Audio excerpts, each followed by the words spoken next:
하냐면 얘들아 우리 바로 들어갈 거야. 제목부터 한번 봐보자.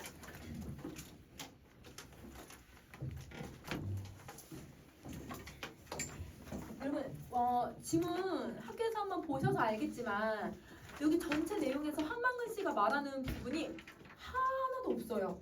근데 제목에서는 황만근이 이렇게 말했다 이렇게 얘기를 하고 있거든. 그러면 황만근이 말하는 부분은 하나도 없는데 왜 제목을 이렇게 삼았을까? 그 이유에 대해서는 여러분이 알고 계셔야 해요. 자, 우선은 첫 번째 황만근 씨의 일대기를 지금 다루고 있어요. 그래서 여러분 거기 빈칸에 일대기라고 써주시고, 자, 일대기를 다루고 있기 때문에 농사에 대한 긍정적인 인식을 가지고 있는 황만근 씨의 모습, 긍정적, 그리고 또 긍정적인 삶을 황만근 씨가 살고 있다는 걸 보여주어서 농촌 사회의 불합리성을 보여주려고 하는 거예요. 그러니까 쉽게 말하면 이 사람의 인물의 삶을 전체를 보여줘서 이렇게 살아야 한다, 이렇게 살면 안 된다라고 하는 것을 말해주려고 황만근은 이렇게 말했다라고 하는 제목을 삼은 거야. 그래서 황만근의 삶의 가치를 우리는 찾아야 된다고 생각을 해주면 돼. 자, 그러면 우리 첫 번째 한번 구절 가보자. 황만근은 없어졌다. 여러분 제일 먼저 뭐부터 시작하냐면 황만근의 실종부터 시작을 해요. 그래서 여러분 황만근이 실종부터 나오는 이유는 여러분 어떤 효과를 만드냐면 독자들에게 흥미와 관심, 이 궁금증을 유발을 시키는 거죠. 그래서 여러분 흥미 유발이라고 쓰시고, 그 선생님 빈칸을 안 만들어놨으니까 그 뒤로 더 쓰세요. 여러분 무슨 기법을 쓰고 있냐면 추리소설 기법을 지금 쓰고 있는 거예요. 이건 빈칸 없어 얘들아. 자, 추리소설 기법을 사용을 하는 이유가 뭐냐면 여러분 우리 추리소설은 대부분 뭐부터 일어나요? 살인사건부터 일어나거나 아니면 얘가 범죄가 일어난 걸 딱 알아가지고 그래서 탐정이 얘들아 뭘 해? 이 사람의 누구가 죄가 있는지에 대한 범인을 찾아가는 과정이잖아. 그래서 여기도 약간 결과를 먼저 제시를 하고 그리고 그 원인이 뭔지를 찾아가는 구성이라고 생각을 하면 돼. 호기심을 계속 유발시키고 있는 거예요. 자, 그 다음 다시 새벽에 혼자 경운기를 타고 집에 나간 황만근은 늘 들리를 나가면 돌아오는 시각인 저물녘엔 돌아오지 않았다. 술을 마시고 취하더라도 12시가 들락말락한 한밤이면 돌아왔는데 이번에는 아니었다. 평생 다나로 외박한 뒤에 돌아왔던 그 시각, 햇대에 닭이 우는 그 아침이 되어서도 돌아오지 않았다. 여러분 시간, 선생님 동그라미 표시해놓은 거 보면 시간이 다 흘러가잖아. 시간이 이렇게 흘러갔음에도 불구하고 황만근 씨가 나타나지 않았던 건 여러분 사건이 발생했다라는 것을 부각을 시키고 있는 거야. 왜냐면 황만근 씨는 한 번도 이렇게 외박을 해본 적이 없거든. 그래서 여러분 사건이 발생하고 갈등이 시작될 거라는 걸 알려주는 부분이라고 생각하면 돼. 자, 마을 회관앞 황만근은 직접 심어놓은 이 등나무 덜굴 아래 직접 잔 평상의 사람들이 모였다. 마을 이장이 먼저 입을 열었다. 망근인지 방근인지 여러분 이거는 말장난을 하고 있는 거잖아요. 이런 말장난을 하고 있으니까 언어유희 이걸 사용하고 있어요. 자, 여러분 언어유희를 사용해서 얘들아 이 마을 사람들은 황만근 씨에 대한 호칭을 반근이라고 부르는 거예요. 망근이라고 부르던가. 자, 이것 때문에 사람들이 얘들아 황만근 씨를 뭐 하고 있다는 걸 보여주고 있냐면 업신여기고 있구나 이걸 보여주고 있는 거야. 아니 그 바보 자석 하나 때문에 소 여불도 못하러 가고 이게 뭐라? 20발이나 되는 소가 한꺼번에 밥 굽는 게 그게 중요한가? 바보 자석 하나가 어디 가서 술 처먹고 집에 안 들어오는 게 중요한가? 이런 썩을 할? 여러분 지금 여기서 20발이라고 하는 말에다 선에 밑줄 그어 놓긴 했지만 전반적으로 다 사투리를 사용을 하고 있죠. 그래서 여러분 사투리를 사용하고 있다라고 정리를 해주시고 그러면 사실성과 현장감을 부각을 시킬 거야. 자, 근데 여러분 선생님 표현 하나 더 쓸 거야. 빈칸 안 만들어놨어. 얘들아 썩을알이라고 하는 표현을 쓰잖아요. 여러분 썩을알은 비속어를 사용을 하고 있거든요. 여러분 비속어를 사용해서 얻을 수 있는 효과는 이건 사실성이야. 여러분 요 안 해? 안 해? 이거 하잖아. 선생님도 겁나 해 얘들아. 욕 많이 해 얘들아. 여러분 비속어 얘들아 우리 많이 안 쓸까? 얘들아 우리 쓰잖아요. 욕이 나오는데 그게 우리가 사실성을 드러내는 거죠. 그래서 여러분 얘는 사실성이고 근데 우리가 욕을 여러분이 쓰는지 안 쓰는지 선생님도 얘들아 너희들이 친구들이랑 대화하는 장면에서는 알지만 그래도 너희들이 선생님 앞에서 안 쓴다는 건 알고는 있거든. 들리기는 하지만 안 쓴다는 건 알아. 여러분 알지만 그러면 여러분 이게 욕을 그냥 입에 달고 다니는 사람들이나 아니면 얘들아 정말 이 적절하지 않은 상황에서 욕을 쓰는 사람들이 있어. 그럼 그 사람이 인품이나 이 사람의 성격이 이럴 것이다라고 예상이 되잖아요. 시도 때도 없이 욕을 쓰면 이 사람은 흥분을 잘하거나 아니면 욕을 막 쓰는 그런 사람인가? 이렇게 생각을 할 수 있는데 그런 부분들이 얘들아 사람의 성격을 드러내주는 부분이라고 생각을 해주면 돼. 그럼 여기서는 2장의 성격이 드러나는 거죠. 황만근 씨가 사라졌는데도 얘들아 지금 썩을 하려고 하는 비속어를 사용을 함으로써 이 사람의 얘들아 이기적인 모습을 보여주고 있는 거야. 근데 그 이기적인 거는 그 아래에서는 빈칸을 만들어놨어. 한번 봐보자. 황만근하고 소가 있으면 누가 더 중요하다고 생각해요? 소. 그치? 그래서 여러분 부동표시 딱 한번 해주고 이걸 가지고 여러분 이 사람의 이기적인 모습이 잘 드러난다라고 정리해 주시면 돼요. 자, 마을에서 연장자축에 들고 가자 하식이 높아서 해마다 한 번씩 지내는 용왕제의 축을 초하는 황재석 씨가 이어받았다. 아니 원래 진례 있는 사람도 없어지면 필시 연우가 있는 기라 사람이야 바늘이라 모래라 아니면 기냥 없어지는 게 어딨어. 암만 해도 우리 동네 사람 아니라 방근이 아니다. 망근이가 여기서 나는 동안 한 번도 밖에서 안 들어온 적 없는다. 그만 없는데 말이라. 이러면 이 황재석 씨는 그래도 나름 걱정은 해주고 있어요. 그래서 여러분 걱정이라고 다 써주시고요. 아이죠 어르신. 가가 군대 간다 했을 때 여운지 토끼인지 하고 밤새도록 싸우니라 하루는 안 들어갔습니다. 여러분 황만근은 과거에 징명검사를 하러 갔다가 자기보다 정말 큰 토끼를 하나 만나요. 그 여기 본문에는 나와 있진 않지만 그 토끼가 얘들아 이 토끼랑 실랭이를 하거든. 실랑이를 하는 동안에 이 토끼가 좀 얘도 토끼도 좀 바보 같은 게 소원 3개 들어주면 너 풀어줄게 라고 한 거를 진짜 소원을 들어줘요. 그 소원의 내용이 첫 번째 엄마 오래 살게 해주기, 두 번째 나도 아내가 있었으면 좋겠다, 세 번째 떡두꺼비 같은 아들 나왔으면 좋겠다. 황만근 씨가 이렇게 3가지 소원을 말하는데 이 토끼가 들어줘요. 근데 여러분 이거 말이 돼요?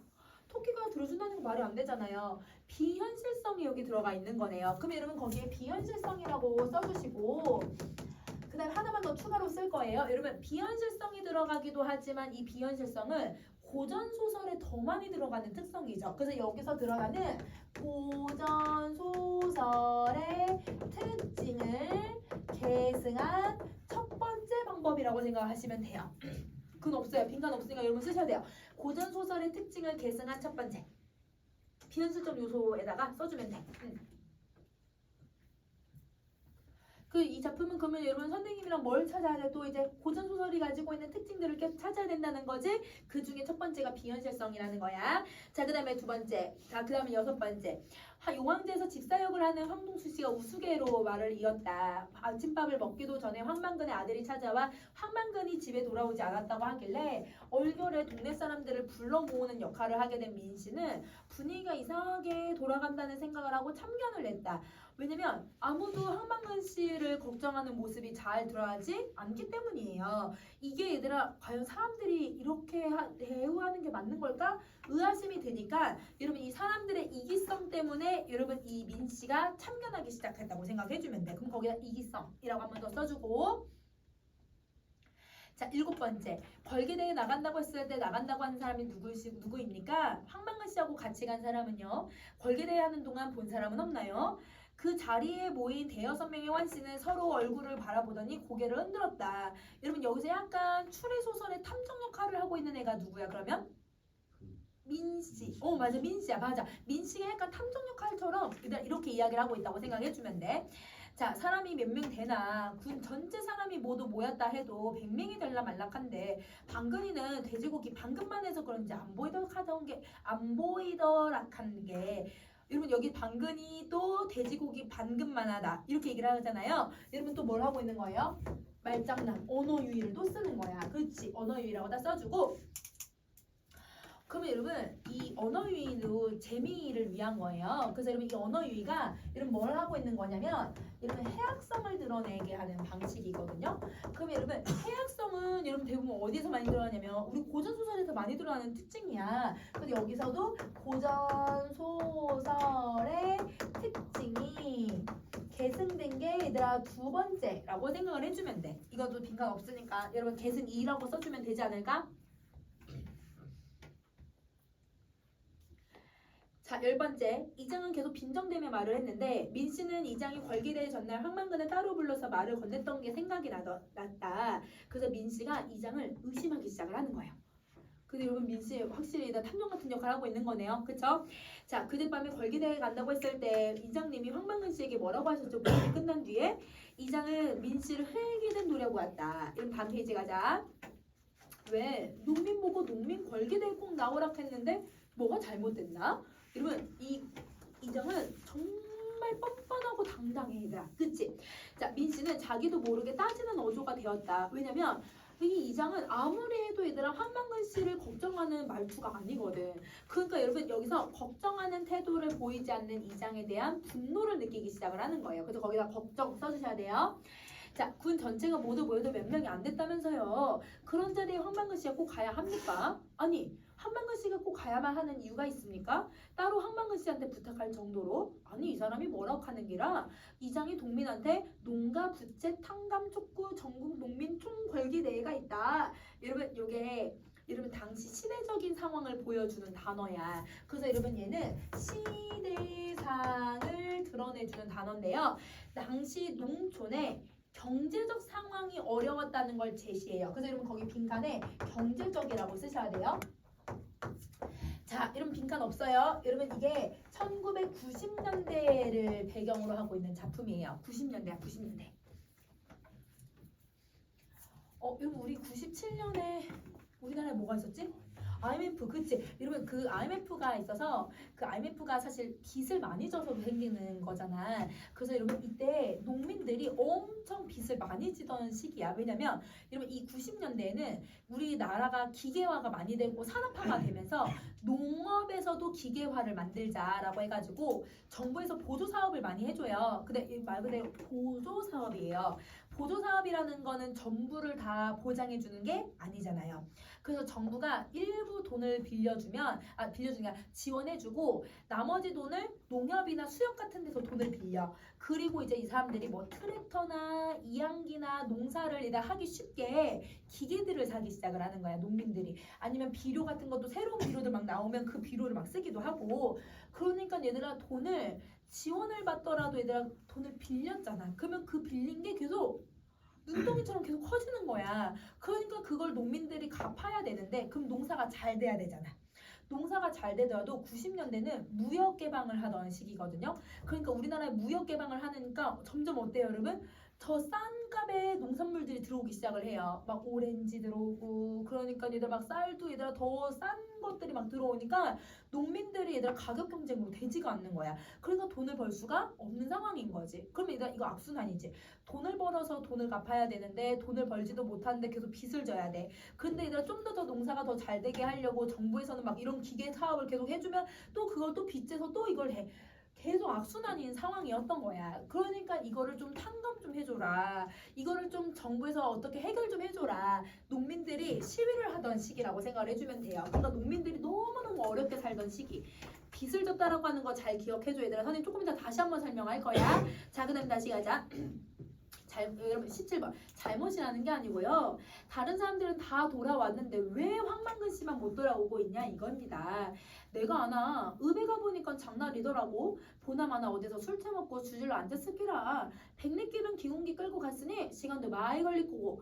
이러면 절대 미안해하지 않죠. 그래서 여러분 X 표시 한번 해주고 이 사람은 얘들아 시간이 많이 걸릴 거라는 걸 알면서도 황만근 씨한테 말했던 거야.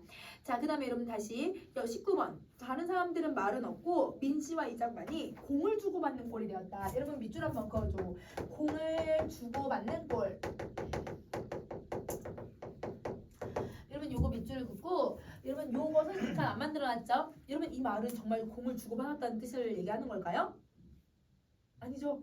말을 주고받은 건데 이 말이 지금 말싸움을 하고 있는 거잖아. 그러니까 쉽게 말하면 갈등이 첨예하게 대립되는 시기다. 그래서 갈등이 첨예하게 대립되더라. 이걸 얘기하고 있는 거야. 갈등이 된다. 갈등이 시작된다라는 뜻이야. 자, 자, 20번. 아니 글쎄 그 자리에 꼭 황만근 씨만 이렇게 경운기를 끌고 갔어야 했냐 이겁니다. 그것도 고장난 경운기를. 그럼 이러면 고장난 경운기라는 건 이 글의 결말 황만근 씨 실종에 어떤 영향을 줬을 거라고 뭐 해주는 역할을 하는 거예요? 암시. 그렇지. 그래서 여러분 거기다 암시라고 쓸 거야. 21번 경운기를 끌고 오라는 게 내 말이가 투쟁방침이 그렇다 카이 경운기도 그렇지 고장은 무슨 고장 망건이가 그거 하루 이틀 모나 남들이 못 모은다 뿐이지. 그럼 이장님은 왜 경운기를 안 타고 트럭 타고 가셨나요? 이장님부터 솔선수범을 해야 다른 농민들도 따라가지 않겠습니까? 내사 민사무소 인원 점검하고 다른 이장들하고 의논도 해야 되고 얼마나 바쁜 사람인데 이 경운기를 타고 언제 말고 가고 말고 자빠졌나. 다른 동네 이장들도 민소 앞에 모여가지고 트럭 타고 갔는 걸 진짜로 경운기 끌고 갔으면 군대에 늦어도 한참 늦었지. 여러분 늦었다는 걸 알잖아요. 그래서 황만건 씨한테 얘들아 새벽부터 나가라고 얘기를 한 거예요. 근데 지는 새벽부터 안 나갔잖아요. 자기는 얘들아 자기가 좀 더 자고 편리하기 위해서 이거를 안 한 거네. 그치? 자 그리고 군청에 갔는데 비가 와가지고 사람도 미도 없더만 소리도 몇 번 지르고 맞지. 군청까지 경운기 깔고 갈 수 있던가. 국도로 차로 미치겠니만큼으로 쌩쌩 달리는데 받치면 우회라고. 여러분 이렇게 위험한 걸 알면서도 얘들아 황만건 씨 보냈죠. 그럼 여러분 이 사람 정말 나쁜 사람인 거야. 선생님은 이걸 매년 읽지만 얘들아 이 부분 나오면 얘들아 좀 열이 나. 얘들아 화가 나. 이런 사람 진짜 너무 인간 쓰레기 아니야 얘들아? 자 여러분 보세요. 방침보다 이장은 여러분 편의를 더 중요시 여기는 사람이에요. 그래서 되게 뻔뻔하죠. 근데 여러분 이 편의는 누구에 대한 편이에요? 자기에 대한 편이에요. 다른 사람을 위한 편의가 아닌 거죠. 자, 그 다음 다시 할게요. 그러니 국도를 갈 때 다른 사람이 한꺼번에 경운기를 다 같이 끌고 가자는 게 아니었습니까? 시위도 하고 의지도 보여준다면서요. 방침을 지키지 않는 지도자들에 대해서 민 씨가 얘들아 화를 내기 시작을 하는 거예요. 불만이에요, 불만. 분노라고 쓰셔도 돼요. 아니 아침부터 바쁜 사람 불러내 놓더니 사람 말을 알아듣지도 못하고 엉뚱한 햇소리만 했다. 누구 맹기로 판동가리가 났나. 이러면 이장이 자기가 할 말이 없잖아. 그러니까 자기가 얘들아 타당한 근거를 못 대잖아. 그러니까 얘들아 이제는 뭐라고 하냐면 이 사람을 인신공격을 하는 거야. 누구 맹기로 반동가리가 났나? 이렇게 얘기를 한다는 건 여러분 지금 이 민 씨를 누구에 빗대어서 표현을 하고 있는 거야? 황만근 씨에 빗대어서 표현을 한 거야. 그래서 거기에 황만근에 써줘야지. 민 씨를 황만근에 빗대어서 비난을 한다. 그럼 이거는 일타쌍치야 얘들아. 민 씨도 기분 나쁘게 만드는 거고 황만근 씨도 업신여기고 있다는 걸 알 수 있는 거죠. 자, 그 다음 다시 갈게요. 이렇게 27번 가세요. 반편은 누가 반편입니까? 이장님이 지도자지 하는 사람들이 모여가지고 방침을 정했으면 그대로 해야지. 양복 입고 자가용 타고 간 사람은 그냥 오고 그리고 방침대로 경운기 타고 간 사람들은 오지 않고 이게 무슨 경우입니까? 여러분 민 씨와 이장은 갈등이 절대 해소되지 않아요. 그래서 여러분 갈등 심화라고 써주셔야 돼요.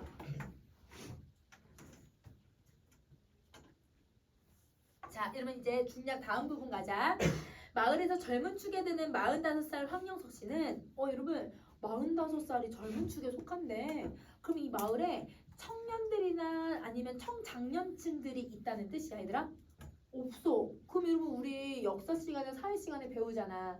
이러면 7, 80년, 90년대에는 여러분 농촌에 있는 사람들이 다 어디로 가요? 다 도시로 젊은 사람들이 떠나버리니까 농촌이 고령화가 되는 모습을 보여주고 있는 거예요. 여러분 시대 상황이 반영이 된 거죠. 여러분 농촌에 고령화가 진행되고 있는 것을 보여주는 부분인 거야. 자, 황만근이 벽돌을 찍고 구덩이를 파서 지은 마을회관 변소에서 분노를 퍼내면서 황만근의 부재를 알게 되었다. 만근이 잤으면 있었으면 내가 돈을 100만 원을 준다 해도 이런 일 안 했을 텐데 아유 이 망할 놈의 똥냄새 여러 명이 싸놔서 독하기도 독하네. 이게 곡식한데 독이 될지 약이 될지도 모르겠구만. 황만근이 있으면 군말 없이 했을 일이다. 늘 그렇듯 벙글벙글 웃으면서 여러분 밑줄 한번 가죠. 늘 그렇듯 벙글벙글 웃으면서 여러분 밑줄 그으셨죠? 근데 선생님이 거기 위에 뭐라고 써놨어요? 낙천적이고 성실하고 그렇지 착하고 여러분 선생님이 성격을 써놨잖아. 그럼 여러분 지금 인물의 성격이 뭘 통해서 드러나고 있냐면 인물의 행동을 통해서 여러분 성격이 드러나고 있는 거예요. 그럼 여러분 인물의 이런 행동을 묘사함으로써 성격을 제시하는 방법이 직접적 제시예요? 간접적 제시예요?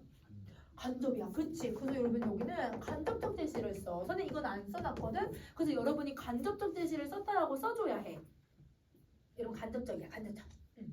30번에 빈칸 없으니까 쓰세요. 30번에. 자, 그 다음에 아유 망근이가 있었으면 저 걸음 우리 밭으로 올 낀데 망근이 도대체 어디로 갔노? 마을의 강 곁에 조그만 밭에 새소를 씹어먹는 여씨 노인도 황망근의 부재를 알게 되었다. 황망근은 공통의 이 분뇨를 다시 다시기판 공통의 분뇨장으로 또 가져가서 충분히 익힌 뒤에 공평하게 나눠줬대요. 그럼 여러분 황망근 씨는 남들을 뭐 하는 사람인 거예요? 배려하는 이타적인 행위를 하는 사람이죠. 빈칸에 써주고. 자, 그리고 이러면 황영성 씨처럼 자기가 폈다고 그거 바로 제 밭에 가져가서 뿌리지는 않았다. 그럼 여러분 황영성 씨는 어떤 사람인 거야? 자기만 알잖아. 이기적인 사람인 거야. 그러면 얘들아 선생님 왜 대조라는 말 썼는지 이해되니? 오케이. 자, 그러면 이제 다시 여러분 선생님이 동그란 표시한 거 보세요. 여러분 34번 아이들이 여러분 속꿉장난 했는데 얘들아 이거를 중재해 줄 사람이 없어서 황망근 씨의 부재를 알게 돼요. 여러분 37번 여러분 사람들이 황망가를 부르는데 황망근가를 부르면서 황망근 씨의 부재를 인식하게 돼요. 그러면 여러분 선생님이 얘들아 다 동그라미 표시해 놓은 사람들은 황망근 씨의 부재를 느끼는 사람이죠. 그래서 여러분 위에 날개로 가세요. 여러분 날개 가세요. 빈칸 안 넣은 거 갈게요. 황망근 씨의 성격을 어떻게 제시하고 있냐면 한 서술자가 직접 설명하지 않아요. 전지우 작가 시점임에도 불구하고 직접 설명하지 않고 여러분 인물들의 일화를 나열하죠. 황영석 씨에 대한 일화, 여씨 노인의 일화, 어린아이들과 그 다음에 대한 황망근가라고 하는 일화를 나열해서 제시를 하는 거예요. 이게 무슨 제시라고요? 간접적 제시야 얘들아. 요거 사실 빈칸 없어. 간접적 제시를 했어. 그 효과는 황망근 씨가 착하고 남을 배려하고 있다라는 것을 부각시키는 방식이다라고 생각을 해주면 되는 거야. 그러면 여기까지 정리했으면 여러분 다음 페이지로 넘어가서 여러분 중요한 것들만 좀 찝으면서 한번 좀 가볼게. 자, 이거 다음 페이지로 가자. 39번. 황은 성을 말한다. 신대 1, 2는 황씨들이 50여 모여 사는 집성촌인데 근데 여러분 여기 이 집성촌이 선생님 공간적 배경이라고 써놨잖아요. 그럼 여러분 이 집성촌의 배경을 왜 이 배경으로 삼았는지를 좀 아셔야 해요. 그냥 마을에서 마을 사람들이 이렇게 한다는 것도 사실 되게 사람들이 이기적이야. 근데 여러분 이 집성촌이라고 하는 곳은 다 친척들이 사는 곳이거든.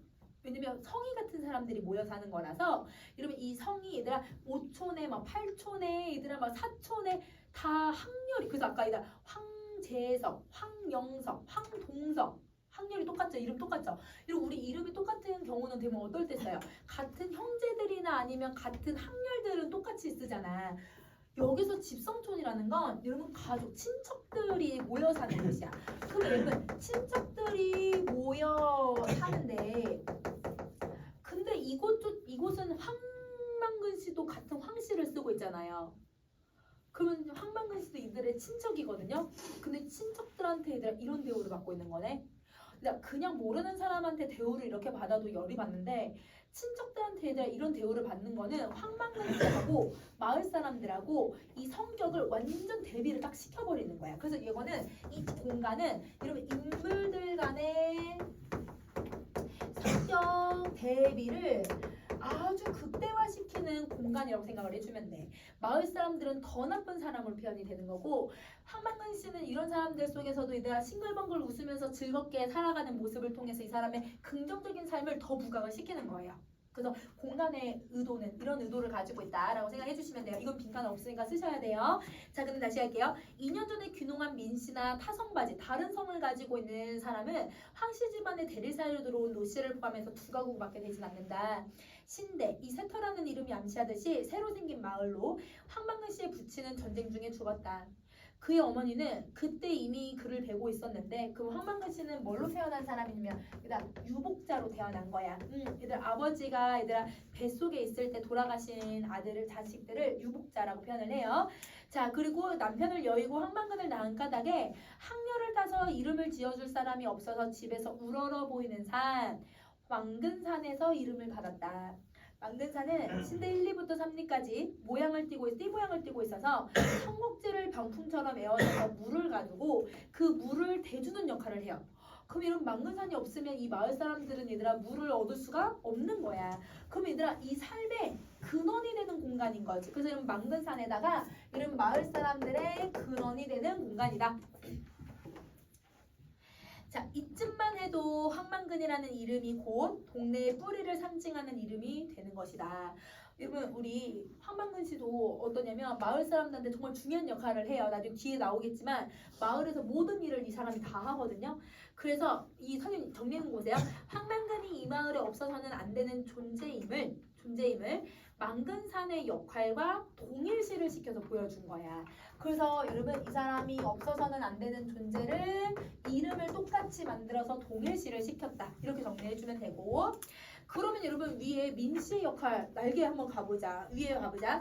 민씨의 역할은요. 여러분 이 마을에서 유일하게 얘들아 다른 성을 가지고 있는 두 사람 중에 한 사람이에요. 근데 여러분 이 사람은 유일하게 아까 노씨 같은 경우는 여러분 그 대릴사리로 들어왔기 때문에 사실은 그 황씨들과 같은 친척관계 지방 사람들이고 민씨는 귀농을 했기 때문에 이 마을 사람이랑은 일절 관계가 없는 사람이야. 그 사람을 얘들아 설정을 해놓은 건 외진으로 설정해 놓은 건 여러분 황망근 씨하고 그의 주변 인물들 즉 여러분 그들의 친척 관계들을 객관적으로 보게 해주는 역할을 하는 거야.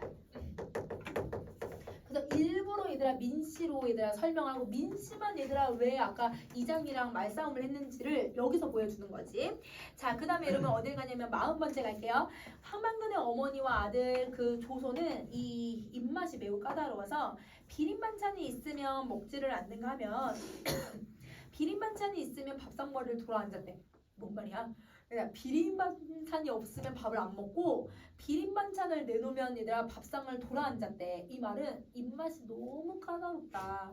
비린 반찬을 어떨 땐 찾기도 하고 어떨 땐 비린 반찬을 내놓으면 안 먹겠다고 얘기를 해버리는 거야. 엄청 까다로운 사람들이야. 근데 그런 사람들에게 한 번에도 두 번 상을 차리는 게 예사일이었고 어머니 한 상, 아들 한 상, 자기는 상 없이 먹어. 그러면 여러분 황망근 씨는 가족에게 그 누구보다 헌신하는 사람이라는 걸 보여줘요. 황망근은 하루 일이 끝나면 반드시 경운기에 고기를 매달고 집에 돌아갔는데 이 일을 하는 동안 논주변에서 받는 붕어, 메기, 미꾸라지, 메뚜기, 방앗개기라도 집어서 들고 왔다. 동네에서 이따금 잡는 소, 돼지, 개, 닭, 오리, 토끼 같은 가축의 모든 숨을 끊는 것부터 시작해서 내장을 손질하고 뼈에서 살을 발라내는 포정의 업까지 황망근 씨를 필요로 했다. 그러니까 얘들아 온갖 굳은 일을 황망근 씨가 다 하는 거야. 황망근 씨도 처음부터 이렇게 굳은 일을 한 건 아니에요. 그 왜 굳은 일을 했냐면 그 이유가 나와요. 스스로의 필요에 의해서 했대요. 왜 스스로 이게 필요했을까요? 어머니께 매일 다른 반찬을 갖다 드리려면 근데 얘들아 황망근 씨는 좀 지능이 좀 부족한 사람이고 경제적 능력이 좀 부족한 사람이니까 마을에서 이런 이 황망근 씨에게 뭔가 그냥 선뜻 그런 걸 주는 이기적 나쁜 사람들이잖아. 그리고 주지 않는 사람들이잖아. 그러니까 황망근 씨가 대신 이 일을 해주면 거기 물에 얘들아 동물 부속품이나 아니면 여러분 살을 좀 주는 거야. 그러니까 황망근 씨는 남의 일을 해주고 그거를 일단 대가로 갖고 오는 거지. 그러니까 자기가 먹고 살기 위해서 이걸 했다라고 얘기를 하는 거야. 자, 그는 그런 일에 이골이 해내어주고 얻어온 고기를 뜨고 굽고 찌고 데치고 삶고 끓이는데도 이골이 났고 그가 만드는 음식에 숟가락을 대본 사람이면 이구동성 감탄을 했다. 그리고 나서는 남녀노소 막론하고 아유 희한한 애 바보가 이렇게 음식을 잘하다니 이렇게 얘기를 하더래요. 그러면 여러분 사람들은 이 황망근 씨를 어떤 시선으로 보는 거냐면 편견 어린 시선으로 바라보고 있는 거죠. 그래서 거기에 편견이라고 써주시면 돼요. 자, 여러분 42번 갈게요. 42번 갑시다. 꺼리는 일에는 누구보다 앞장을 섰고 동네 사람들도 서심없이 그에게 일을 맡겼는데 똥구덩이를 파고 우리를 짓고 벽돌을 찍는 일 또한 황망근이 동네 누구보다 많이 했고 마을 길풀 닦기, 도랑 청소, 공동우물 청소, 용왕제에 쓸 돼지를 산채로 묶어더 내다가 싫다고 요동질하는 돼지에게 떼떼옷을 입히는 세계적으로 유래가 드문 일에는 그가 최고의 전문가였다. 여러분 여기 봐봐. 선생님 지금 읽은 부분 봐봐. 세 번째 줄. 여기다 세 번째 줄 용왕제부터 시작해서 여러분 다섯 번째 줄에 최고의 전문가까지 있죠. 이 부분이 여러분 되게 위트 있는 문체를 쓰고 있는 거예요. 그래서 여기서가 얘들아 위트 있는 문체를 사용을 하는데 이게 성석제라고 하는 작가의 특성이야. 되게 재밌게 글을 쓰는 사람이야. 그러니까 이 글을 읽으면 얘들 막 까르르 웃는 건 아니지만 읽으면 되게 유쾌한 느낌을 자아내는 문체를 쓰는 사람이거든요. 이런 부분이 내가 뭘 만들어내는 거냐면 이렇게 해학성을 만들어내는 거야. 일단 돼지한테 옷 입히는 장면을 생각해봐. 근데 그게 황방근 씨가 너무 잘 입혀. 최고의 전문가래. 그런 부분들을 웃음으로 유발을 시키는 거야. 그러면 일단 아까 해학성은 고전소설의 특징 두 번째로 정리했었지? 그렇지? 그래서 여기 다시 안 쓸게. 자, 그 다음에 동네 일, 남의 일, 굳은 일에는 언제나 그가 있었고 그런 일에는 대가가 없거나 동네 일은 대가를 없이 하고 그리고 반값이거나 이런 다른 사람이 농사일을 하면 그리고 제값이면 여러분 농기구를 가지고 가면 그렇게 대우를 받았대요. 그러면 여러분 원래 농촌에서 일을 할 때 기구를 가지고 가잖아요. 그럼 원래 값을 2배로 줘요. 일하는 농촌에. 그러면 여러분 이 사람은 마을 사람들이 얼마나 얘들아 황방근 씨를 얘들아 부려먹었는지가 보여지지. 자 그럼 정리를 해보자. 거기 황방근 씨는 여러분 이렇게 얘들아 사람들한테 부려먹여지는 걸 알면서도 그걸 일을 해. 그래서 여러분 이 사람은 정말 그 누구보다 이타적인 모습을 가지고 있어. 근데 여러분 이렇게 서로 돕고 서로 얘들아 이렇게 마을에서 얘들아 공동체 삶을 사는 이런 삶의 모습을 이 사람은 가지고 있는데 이런 삶은 전통사회의 모습이에요. 그래서 여러분 황방근 씨는 전통사회의 인물 유형이라고 볼 수 있는 거고요. 근데 이와 다르게 마을 사람들은 이기적이다라고 하는 말로도 표현할 수 없어. 사람한테 얘들아 정당하게 대우를 안 해주는 거는 이거는 그냥 노예 부리는 거나 다름없잖아. 정말 나쁜 사람들인데 이 사람들은 얘들아 왜 이런 돈의 가치들을 하나하나 다 깎아서 내려고 하냐면 자본주의 사회의 대표적인 인물 유형이기 때문인 거야. 그러면 여러분 지금 이렇게 인물들이 대조가 되잖아요. 이거는 그냥 빈칸 안 만들어놨으니까 여러분 써주셔야 돼요. 여기서 이 인물을 왜 대조를 시켰는지 작가의 의도를 여러분 생각을 해보셔야 돼요. 작가는 왜 황방근 씨를 전통사회의 인물 유형으로 설정하고 마을 사람들이가 왜 대조되게 표현을 하고 있냐면 여러분 지금 농촌의 문제점들이 여기 되게 많죠. 고령화나 아니면 빚을 지고 있는 상황이나 그리고 이기적인 마을 사람들 이런 농촌의 이 문제점들을 작가는 무엇을 통해서 극복할 수 있을 거라고 생각을 하냐면 황방근 씨 같은 삶의 태도를 가지고 있으면 이 문제를 해결할 수 있을 거라고 생각을 하는 거야 작가는. 그래서 여러분 작가는 이러면 이 농촌의 문제점들 농촌의 문제점을 이 황방근 씨 같은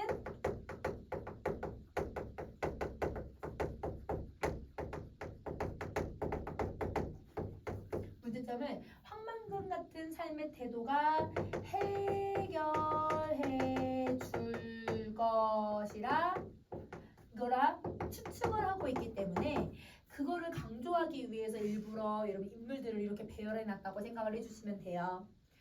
여러분 쓰시면서 들으세요. 여러분 여기 황방근 씨가 좀 이따 나오겠지만 여러분 민 씨랑 그 얘들아 걸기대회 전날에 술을 마셨다라고 하는 내용이 나와요. 근데 어떤 말을 했는지는 지금 여기 본문에서는 교과서에는 없거든요. 근데 황방근 씨가 뭐라고 얘기를 하냐면 여러분 황방근 씨 좀 약간 지능이 좀 부족한 사람이잖아. 근데 그 사람이 뭐라고 얘기하냐면 아니 왜 이렇게 사람들이 빚을 많이 지는지 민 씨한테 아냐고 황방근 씨가 물어봐.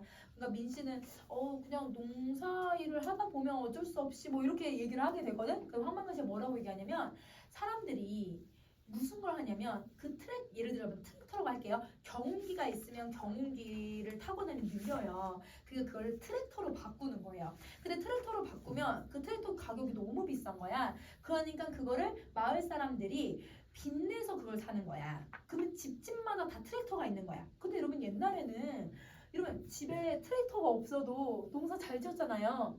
그리고 여러분 마을에 트랙터 한 대나 두 대만 있으면 서로 돌아가면서 농사 지어도 되잖아요. 오늘은 영희네 집에 트랙터 쓰고 내일은 열순의 집 쓰고 그 다음은 얘가 철순의 집에 쓰면 서로 상부상조해가지고 얘들아 그거를 사용해도 되잖아. 근데 사람들이 이기적으로 자기네 집에 하나하나씩 다 사기 시작하는 거야. 트랙터만 사는 게 아니라 이양기도 사. 이양기는 아니라 이거 모 심는 걸 얘기하는 거거든. 모 심는 것도 사. 뭐도 사. 이러니까 그거 굳이 필요가 없다.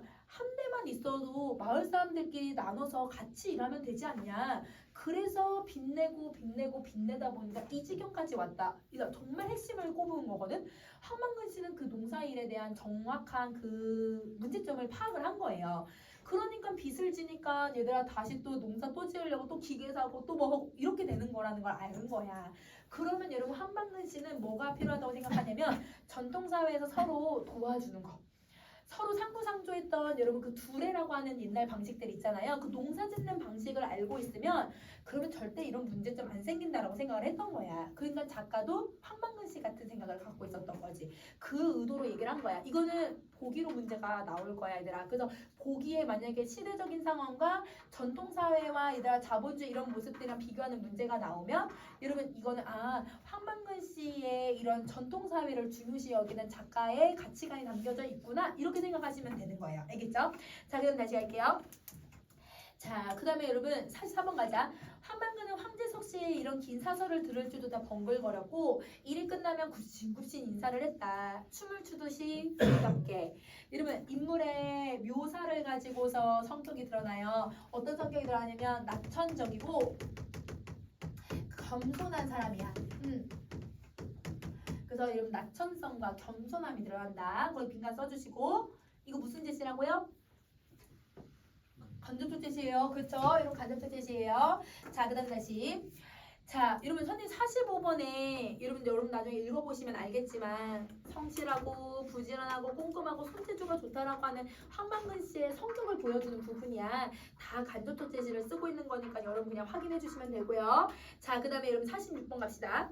그러던 어느 날 농가부채 해결을 촉구하는 농민 걸기대회가 열리자 마을 사람들은 도청까지 경운기를 타고 가서 농민들의 결의를 보여주자고 약속을 했다. 황만근은 걸기대회 전날 밤에 민씨와 술을 마시면서 욕심없이 정직하게 농사를 짓겠다는 소신을 드러내고 다음날 홀로 경운기를 타고 걸기대회가 열리는 도청으로 출발한 뒤 소식이 끊겼다. 여러분 이게 앞부분 맨 앞에 얘들 황만근이 사라졌다. 안 돌아왔다 이 말을 하고 있는 배경이었죠. 자, 그 다음에 47번 일주일 뒤에 황만근은 돌아왔다. 여러분 이거 뭐냐면 실종의 결과를 제시를 한 거야. 근데 선생님 거기 옆에다 뭐라고 써놨어? 뭐가 아니라고? 결말이 아니라고. 얘들아 이거의 결말은 황만근 씨가 죽은 거예요. 결말을 제시하지 않았어요. 여러분 이게 모의고사에 고3 모의고사에 이 부분이 밑줄 긋고 결말을 제시해서 이런 말이 나왔거든? 이거 틀렸어. 결말이 아니야 얘들아. 이거는 여러분 실종 결과만 제시한 거야. 이게 결과랑 결말 달라 얘들아. 자, 그의 아들이 그를 안고 돌아왔다. 항아리밖에 안 되는 그의 뼈를 담고 돌아왔다. 여러분 이거는 황만근 씨가 뭐 했다는 거예요? 죽었다는 걸 보여주는 부분이죠. 죽음이라고 써주시고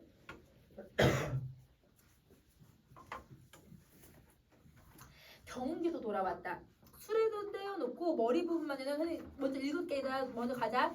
그 아무것도 씻지 않고 돌아왔다. 황만근이 아니면 그 누구도 작동시킬 수 없는 그 머리가 바보처럼 주인을 태우지 않고 돌아왔다. 그럼 여러분 죽음의 이유가 제시가 됐잖아요. 그 죽음의 이유를 여러분 무슨 표현법을 써서 드러내요? 경운기가 사람을 태우지 않고 돌아왔대요. 주인을 안 태웠대요. 의인화를 시켜요. 맞아요. 사람처럼 표현을 하고 있는데요. 여러분 사람처럼 표현을 해서 얘들 어떤 효과를 더 갖냐면 더 비극적인 효과를 얻는 거야. 그래서 여러분 의인화를 시키는 이유는 비극성을 드러낸다. 자, 그럼 앞으로 가서 여러분 경운기가 가지고 있는 의미 정리 한번 해볼게요. 여러분 경운기 1번. 여러분 다른 마을 사람들은 얘들아 이 기계화가 되면서 여러분 다 트랙터나 이런 걸로 바꾸지만 황만근 씨는 얘들아 이거를 20살부터 써가지고 거의 여러분 20년 넘게 경운기를 써요. 이 사람은 하나를 꿋꿋이 끝까지 쓰려고 하잖아요. 고쳐서라도 우직한 삶을 드러내주는 소재야. 황만근 씨의 우직한 삶이야. 자, 그 다음 두 번째. 내가 거의 20년 넘게 썼다고 했잖아. 삶의 일부야. 삶의 일부. 자, 그리고 황만근 씨는 다른 사람들은 얘들아 다 바꾸더라도 나는 이걸 끝까지 쓰고 이걸 고쳐서라도 쓰겠다라고 하는 황만근 씨의 신념이라고 생각하시면 돼요. 자, 근데 이제 황만근 씨는 아니고 마을 이장을 볼 건데 마을 이장이 얘들아 경운기를 어떻게 사용을 했냐면 야, 만근아 너 이거 가서 너 이거 해라. 이거 한번 해줘라. 이렇게 얘기를 해놓고는 뒤에 가서 얘들아 어떻게 뭐 국도가 그렇게 쌩쌩 사람들 달리고 있는데 뭐 그거 알아서 거기서 술 처먹고 막 이러면서 얘들아 황망근실을 되게 업신여기잖아. 부탁할 때는 부탁하면서도 얘들아 업신여기고 이 경운기를 통해서 이 사람의 위선과 이 사람이 얼마나 나쁜 사람인지를 보여주는 소재가 되는 거야. 그러면 여러분 선생님 여기까지 설명했거든. 이제 마지막 부분은 우리 잠깐 쉬는 시간 하고 그 뒤에 거 이어서 좀 더 한번 해볼게요. 자, 48번이야. 자, 황망근, 황선생. 여러분 호칭이 변화가 생기잖아요. 여러분 호칭 변화라고 다 써주시고 여러분 선생이라고 높이는 방식은 그의 긍정적인 삶에 대해서 민씨가 예찬하고 있다는 걸 보여주고 있을 것 같아. 자, 근데 여러분 우리 아까 마을 사람들은 황망근 씨를 방근이 이렇게 부르면서 호칭을 되게 낮잡아 봤잖아요. 그런데 지금 여기 민씨는 호칭을 되게 높여줌으로써 인물을 다르게 인식할 거라는 걸 보여주고 있는 거예요. 자, 한 선생은 어리석게 태어났는지는 모르겠지만 그 해가가면서 차츰 신이 내린 지혜를 가까이 돌아왔다. 하늘이 착한 사람을 따뜻히 덮어주고 땅이 은혜롭게 불의를 대해서 알껍질을 까주었고 후년에는 그 누구보다 지혜로웠다. 그러면 여러분 지혜로웠다는 거에 선생님 지금 뭐라고 써놨어? 다른 사람들과 인식이 다르다라고 써놨지, 그치? 자, 인식과 달라요. 그는 누구에게도 해를 끼치지 않았고 그 지혜로 어느 수고스러운 가르침도 함부로 남기지 않았다. 스스로 땅의 자손을 자처해서 늘 부지런하고 근면했다. 여러분 이거는 직접적 제시야, 간접적 제시야? 직접적 제시지. 그치? 여러분 이런 부분은 직접적 제시야. 자, 사람에게 빚만 남는 농사에 뼈만 상한다고 했지만 개의치 않았다. 사람 사이에 어려움이 있으면 늘 언제나 함께했고 공에는 자신보다 남을 세워서 뒷사람을 놀라게 했다. 하늘이 내린 효자로서 평생 어머니 봉양에 극진했고 아들에게 따뜻하고 이해심이 많은 아버지. 여러분 이 이해심이 많고 따뜻하다라는 것도 직접적 제시예요. 그쵸? 자, 훈육을 할 땐 알아듣기 쉽게 마음으로 감복을 시켰다. 여러분 선생님이 지금 옆에 설명해 놓은 걸 보면 여러분 이런 성격들을 가지고 있는데 그에 대한 뭘 하고 있냐면 평가를 하고 있잖아. 근데 그에 대한 평가가 여러분 직접적 제시도 들어가고 간접적 제시도 들어가고 그의 일생을 쭉 요약해서도 보여주고 있어. 그래서 여러분 이 평가는 직접적 제시, 간접적 제시, 요약적 제시를 혼용해서 쓰고 있다라고 정리해주면 될 것 같아. 자, 49번 갈게요. 그는 천성이 술을 좋아했기 때문에 사람들은 선생이 가난했던 건 술 때문이라고 했지만 선생은 어느 농사꾼보다 부지런했고 농사일에도 이것다. 문중 땅에 나이가 들어서 농사가 힘을 붙인 사람들의 땅을 빌려서 농사를 했고 농사를 짓때 땅에서 억지로 빼앗지 않고 남으면 술을 빚어서 가벼운 기운을 하늘에 바치고 무거운 기운은 땅에 돌려주었다. 그럼 이 말은 무슨 말이냐면 황망근 씨는 땅과 하늘에 감사함을 아는 사람이었다. 이 말을 얘기하고 있는 거야. 그래서 여러분 땅과 하늘에 감사함을 느낌. 이거 선생님이 안 써놨어 얘들아. 거기서 여러분 만약에 여러분 하늘에 바치고 땅에 나눠줬다라고 하는 게 무슨 말이냐라고 하면 여러분 하늘과 땅에 이런 섭리에 감사함을 느꼈다라고 생각을 해주면 돼. 땅과 하늘에 감사함을 느낌. 자, 그 다음 갈게요. 그러므로 선생은 술로 망한 게 아니라 술의 물감으로 인생을 그려나갔고 선생이 마시는 막걸리는 밥이고 사직의 신에 맡기는 헌주였고 힘의 근원이자 낙천의 뼈. 이 사람이 낙천성을 가지고 있었던 건 술 때문에 그런 성격을 갖게 되었다. 그럼 여러분 술을 좋아하는 황망근 씨의 태도를 너무 그럴싸하게 표현하지 않니? 술 마시는 거를? 그래서 이런 걸 미화한다라고 표현을 하죠. 그래서 미화라고 정리해 주시면 돼요. 자, 50번 전일에 전날 선생은 경운기를 끌고 면소재지에 갔지만 경운기를 타고 온 사람이 없어서 같이 갈 사람을 만나지 못했다. 그럼 얘들아 마을 사람들 다 같이 그렇게 가자고 했는데 간 사람 인원 아무도 없잖아. 그럼 여러분 얼마나 사람들이 이기적이었는지를 보여주고 있는 거야. 선생은 다시 경운기를 끌고 백리길을 날려서 약속 장소인 군청으로 갔고 가는 동안 선생은 여러 번이나 차에 부딪힐 뻔했다. 마른 봄바람에 섞인 먼지라 황사가 눈을 괴롭혔고 날은 흐렸고 추웠고 비가 내렸다. 경운기는 비를 피할 만한 덮개가 없어서 선생은 뼛속까지 젖어드는 추위에 몸을 떨었고 선생이 군청 앞에 갔을 땐 이미 대회는 끝나고 아무도 없었다. 어머니에게 가져다줄 생선을 사고 이 몸을 녹인 선생은 날이 어두워져 오는 줄도 모르고 경운기에 올라서 집에 올라갔다. 경운기에 빠르게 달리는 차량을 주의할 만한 끌 표지가 없어서 선생은 몇 번이나 사고를 당할 뻔했다. 이렇게 다음 페이지로 가자. 그때마다 멈췄다가 출발하는 까닭에 시간은 더 늦어졌고 어두워지면서 경운기는 길 옆에 눈으로 떨어지고 수레는 부서졌다. 결국 선생은 그 밤 안으로 집으로 돌아갈 수 없다는 걸 알았다. 선생은 경운기에 실려있는 땅의 젖에 취해서 경운기 옆에 앉아 경운기를 지켰다. 여러분, 왜 경운기를 지켰을까요?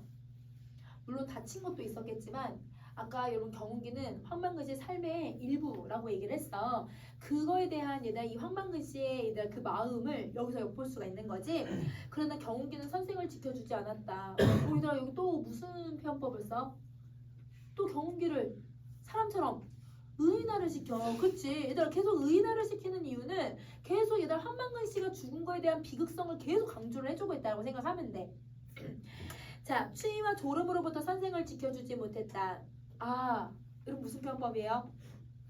아, 영탄법이잖아. 그치? 그럼 여러분 영탄법을 지금 사용을 하고 있고, 자, 여러분 이 의도는 황만근 씨의 죽음에 대한 안타까움을 드러내는 거예요.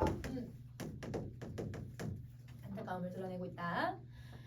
자, 그리고 그가 좀 더 살았더라면 이 난세의 호겸에 그늘의 덕을 널리 베푸는 큰 나무처럼 누군가에게 베푸는 그런 사람이 더 되지 않았을까 이렇게 추측을 하는 거죠. 어느 누구도 알아주지 아니하고 감탄하지 않는 삶이었지만 선생은 깊고 그윽한 경지를 이루었다. 봐라, 남의 비웃음을 받으며 살면서도 비루하지 아니하고 홀로 할 바를 초지일관, 처음부터 끝까지 지켜나가니 그 어찌 하늘이 낸 사람이 아니라고 할 수 있겠는가? 그럼 여러분 여기 무슨 표현법이에요? 서리야. 맞아. 선생님 빈칸 안 만들어놨어. 여기서 여러분 서리를 사용을 해서 그 사람에 대한 예찬적인 태도를 가지고 있다고 생각해주면 돼. 이 어찌 하늘이 내고 땅을 일으켜서 세운 사람이 아니더냐. 그럼 여러분 여기에 황만근 씨에 대한 민 씨의 평가가 들어가잖아요. 근데 여러분 이 평가가 긍정적이에요, 부정적이에요? 다 긍정적인 모습을 가지고 있어. 자, 단기 4330년, 여러분 이게 1997년을 얘기를 해요.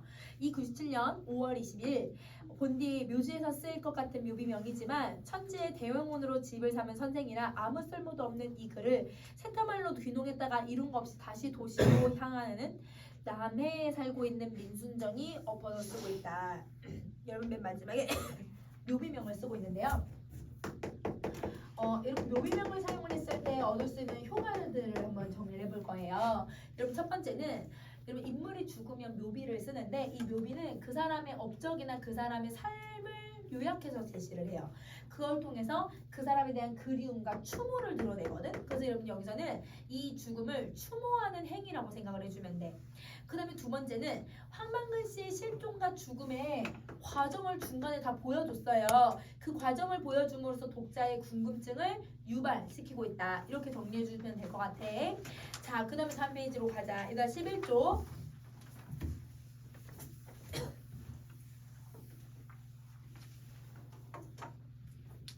자, 여러분 우리 아까 여러분 이 글이 여러분 그 고전 소설에 개상한 거 뭐뭐 있었지? 비현실성하고 해학성하고, 그치? 그 다음에 여러분 또 더 정리를 할 건데 여러분 누구냐면 전해 형식을 계승하고 있다는 거예요. 그래서 선생님 거기 전해 형식 계승이라고 하는 부분에다가 고전 소설의 특징 계승 3번 이렇게 써줘야 돼 얘들아. 거기 제목이다. 자, 그러면 전이라고 하는 게 뭔지를 한번 생각해보자. 춘향전, 홍길동전, 유자소전, 이렇게 전이라고 하는 말이 붙으면 그게 다 한 인물의 일대기를 다루고 있는 글이라고 생각을 해주면 돼. 그래서 여러분 한 인물의 생애나 업적을 기록해서 교훈을 전달하는 글이거든요. 그러면 여러분 우리는 이 전의 형식이 언제 많이 유행을 하냐면 고려시대 때 엄청 유행을 해요. 그 고려시대 때 가전체 소설로 유행을 하게 되는데 그거의 계승을 받았다고 보는 거야. 자, 어떤 형식을 가지고 있는지 한번 봐보자. 가전제 소설은 사물을 역사적 인물처럼 의인화해서 생애나 인품이나 이 사람의 역사를 다루고 있는 글의 형식을 얘기를 해요. 사람이 아닌 걸 사람처럼 표현하는 것을 얘기를 하는 거예요. 그래서 뭐 공방전, 여러분 교과서 뒤에 학습 활동에는 공방전이 바로 그런 거야. 공방전 이런 작품들이 여기에 들어간다. 자, 그러면 어떤 형식을 가지고 있느냐? 전의 형식은 무조건 집안 내력에 대해서 먼저 얘기를 해줘야 해. 그리고 인물들의 행적을 쭉 나열해주고요. 이 행적을 하고 나서 일단 논평, 평가를 제시하고 있는 거야. 그래서 가계, 행적, 논평이에요. 그럼 다시 가계, 행적, 논평인데 이게 일반적인 형식이고 우리는 누굴 봐야 돼? 황만근 씨가 어떻게 적용됐는지를 봐야 되잖아. 그치? 자, 황만근 씨는 여러분 따로 옆에다 써줘. 아래다 더 써. 아래는 더 쓸 거 없으니까 아래다 더 써줘. 자, 이러면 황만근 씨는 어떻게 제시를 했냐면 인물의 행적을 먼저 보여줬어. 이 사람이 실종되고 그 사람이 어떻게 살아왔는지 얘들아 황영석 씨나 여신오인과 그런 행적을 먼저 보여주고 그리고 나서 황만근 가를 보여주면서 집안 내력을 좀 보여준 거야. 아버지는 전사하셨고 엄마는 여러분 이 아이를 유복자로 낳아서 뭐 이런 식으로 설명하는 부분이 있었잖아요. 그게 가게 아주 조금 나타나고 그 다음에 여러분 다시 또 이 황만근 씨의 행적이 나타나고 그리고 여러분 논평이 여러분 누구가 아까 묘비명을 썼지? 민 씨가 묘비명을 썼잖아. 그게 논평이야.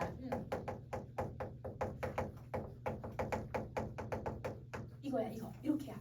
그러니까 완전 여러분 똑같이 가계행정 논평을 쓴 거는 아니지만 기본적으로 여러분 고전 소설의 형식을 조금 변형을 시켜서 지금 이렇게 글을 쓰고 있잖아요. 그래서 이런 거를 우리는 전통을 변용시킨다라고 표현을 해. 그래서 여러분 이 부분은 전통을 계승했다라는 말을 쓰기도 하지만 전통을 변용시켰다. 이렇게 드러내. 변용시킨 거야. 그래서 이렇게 정리 한번 해줘 얘들아. 자, 그러면 여러분 이런 얘들아 글을 왜 썼냐? 이 글을 쓰는 이유는 교훈을 전달하기 위해요. 그러면 여러분 황만근은 이렇게 말했다도 얘들아 뭘 전달하려고 하는지 알겠지? 황만근 씨의 삶을 통해서 교훈을 전달하려고 하는 거야. 자, 그러면 이 글이 얘들아 언제 유행을 했냐면 고려 후기에 유행을 했고 그 고려 후기에 유행했던 게 얘들아 이렇게 현대 소설에도 영향을 주는구나 이렇게 생각해 주시면 돼요. 자, 여기까지 정리 다 하셨으면 여러분 13쪽으로 가셔서 여러분 시조 쭉 한번 정리 한번 해봅시다. 시조 13쪽 시조. 선생님 칭찬 있어? 뭐 안 넣을까?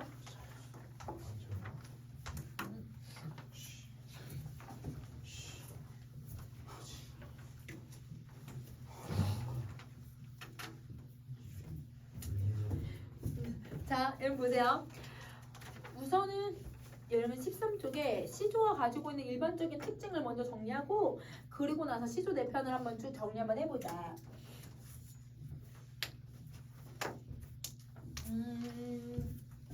그럼 시조는 몇 음보를 가지고 있어야 돼요? 4음보예요. 맞아요. 여러분 4음보는 글자 수가 정해져 있죠? 누구야?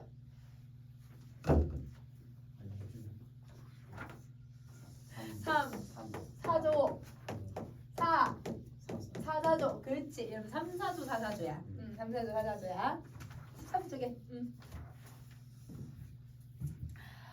그러면 여러분 우리 이런 시조는 기본적인 형식이 어떤 형식을 갖고 있냐면 3장, 6구, 45자 내외의 형식을 띠게 되는데요. 거기 선생님이 아마 줄 3개 표시해놨을 거야. 그치? 이러면 음보 이렇게 4개 표시해가지고 이렇게 해놨을 때 여기 맨 앞에 있는 첫 번째 줄이 초장, 두 번째 줄은 중장, 그렇지. 그럼 세 번째 줄은 종장, 그렇지. 그러면 이렇게 초장, 중장, 종장 나왔으니까 여러분 3장은 나왔죠, 그쵸? 그럼 여러분 9는 어떻게 계산해요? 9는 어떻게 계산해야 돼? 9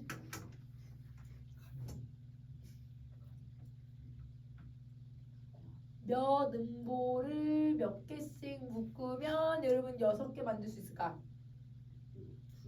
2개씩 묶으면 그렇지. 그래서 여러분 두 음보가 한 구야. 이게 한 구야, 한 구. 이게 한 구야, 한 구. 그래서 이러면 두 음복씩 묶으면 그러니까 한 구를 만드는데 그러면 한 줄마다 한 장마다 이러면 두 구씩 들어가 있다고 생각을 해주면 되는 거야. 이렇게 6구가 들어가고 여기에 글자가 3, 4, 4, 4가 반복이 되면 이러면 각각 한 줄에 15개씩 들어가서 45개가 되더라. 이렇게 보는 거예요. 얘는 형식이 이렇게 정해져 있잖아요. 여러분 형식이 이렇게 정해진 시를 우리는 무슨 시라고 불러요?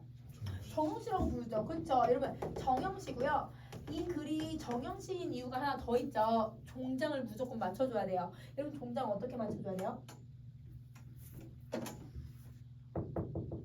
앞에 무조건 세 글자. 오 여러분 무조건 세 글자야 얘들아. 1학년 때도 하고 방학 때도 하고 진짜 동생이랑 자 그 다음에 오음절 이상이지. 이렇게. 나 뒤에 거는 맞춰도 되고 안 맞춰도 상관없어. 그런데 여러분 저기는 5구 있잖아. 저 5구는 무조건 맞춰줘야 되는 거야. 알겠지? 이게 여러분 3장육부 사실보장이고 이러면 이 형식을 우리는 평시조라고 불러요. 그래서 여러분 시조는 어떻게 발전을 하냐면 이 형식을 띠고 있는 평시조가 여기 만약에 이 초장이나 중장에 구가 한 구씩 늘어나. 조금씩 늘어나는 거야. 원래 두 구씩만 있는데 세 구나 막 네 구씩 늘어나는 경우들이 있어. 한 구에서 두 구 정도가 늘어가는 시들을 어시조라고 하는데 우리는 지금 교과서에는 어시조가 나와 있지는 않아. 그래서 어시조가 있고 어시조가 몇 구씩 늘어난다고? 한 구에서 두 구 정도 이게 늘어나고 그 다음은 이제 완전히 늘어나는 게 사설시조야. 맞아. 그러면 이게 완전히 늘어나는 게 사설시조가 돼요. 그래서 중장과 초장의 길이 확대가 나타나는 거죠. 자, 이거는 이제 중장의 길이 확대. 이렇게 형식이 발달이 되는 거야. 근데 여러분 여기 평시조가 연으로 구분되는 시조도 있지 않아 얘들아? 우리 그런 시조를 무슨 시조라고 해요? 연시조. 맞아. 이러면 이 평시조가 연으로 구분되는 시조가 있는데 그걸 연시조라고 해. 그래서 연시조도 기본적으로 평시조의 형식을 제대로 띠고 있다라고 생각해 주시면 돼요. 그러면 여러분 발달 양상까지 정리했어. 그럼 이제 선생님이랑 여러분 이제 교과서에 있는 시조 대편 여러분 이제 하나씩 한번 가보도록 할게요. 여러분 성산문의 시가 들어가 있는데요. 여러분 성산문은 대표적인 여러분 사육신 중에 한 명이에요.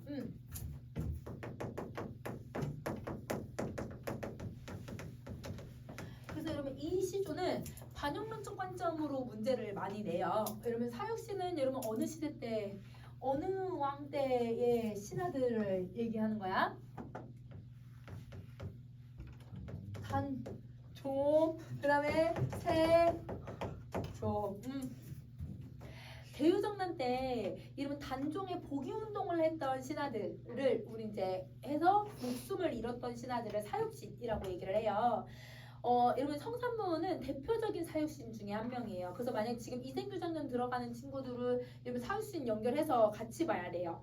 자, 여러분 이 성산문이라고 하는 시인, 이 작가는 여러분 정말 굳은 의지를 가지고 있었는데 여러분 정말 뛰어난 인재 중에 한 명이었어. 근데 이 사람이 항상 같이 공부하고 같이 관직에 나아가서 같이 애들하고 관직 생활하면서 정말 우정을 나눈 친구가 한 명 있어. 근데 그 친구랑 성산문은 얘들아 너무 뛰어난 사람이어서 집현전에서도 유명한 사람들이었어. 그래서 이러면 세종대왕이 진짜 아꼈던 신하들 중에 한 명이거든요. 그래서 세종대왕이 죽기 전에 이러면 이 성산문과 성산문의 친구를 불러서 문종이랑 단종을 좀 부탁한다. 이렇게까지 유언을 남기실 정도로 이러면 되게 이 아끼셨던 신하야. 그러니까 성산문은 이 세종대왕에 대한 이 충과 그다음에 그 밑에 이제 왕들에 대한 충성으로 진짜 단종에게 다 헌신했던 사람이라고 생각해주면 돼. 그럼 그 말고 또 친구가 한 명 더 있다고 했잖아요. 이 친구는 여러분 세종대왕과 무슨 일화도 있냐면 여러분 혹시 이야기 들어보셨을 거예요. 여러분 세종대왕이 밤에 공부를 하시다가 조금 이제 졸리고 하니까 밤에까지 공부하셨는데도 졸리고 하니까 나아가서 좀 산책이나 해볼까 해서 새벽에 밤에 이렇게 나갔는데 집현전에 불이 켜져 있더래. 그러니까 세종대왕이 이 새끼들 공부 좀 하네 이렇게 생각을 하셔가지고 딱 가가지고 딱 가봤더니 한 사람이 이렇게 엎드려서 자고 있는 거야 책상에. 일단 책상에 이렇게 엎드려 자고 있는 거야.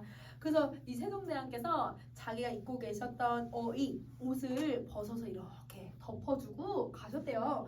그 다음날 아침에 일어난 그 신하는 속으로 어땠을까? 나 좋겠다. 세종대왕 이거 딱 있으면 큰일 났다 이제 큰일 났다. 왜냐면 상전이 얘들아 자기 자고 있는 거 봤을 거 아니야. 그렇게 생각을 했을 수도 있지만 자기가 임금님의 이런 옷을 덮어주신 걸 보고서 아 신하를 아끼시는 마음이 이 정도구나 라고 하는 걸 감사하면서 막 눈물을 흘렸대. 그게 신숙주야.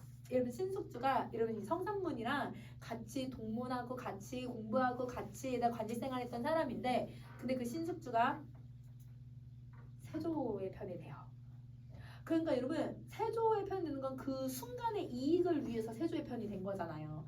그러니까 성산문이 봤을 때는 아니 세조한테 그 순간에 그 이익이 뭐가 중요하다고 왜 빌붙을까? 아니 임금님에 대한 충성이 더 중요한 거 아니야? 이렇게 생각을 할 수가 있잖아. 아마 그래서 이 시를 썼을 것 같아. 그래서 여러분 세조 편을 든 사람들에 대한 비판 의식을 드러내고 있다고 생각을 해주면 되는 거야. 그러면 한번 해석을 해보자. 이 제품은 여러분 중의법을 많이 써서 선생님 중의법 옆에다 다 써놨거든. 그거 채우면서 한번 가볼게.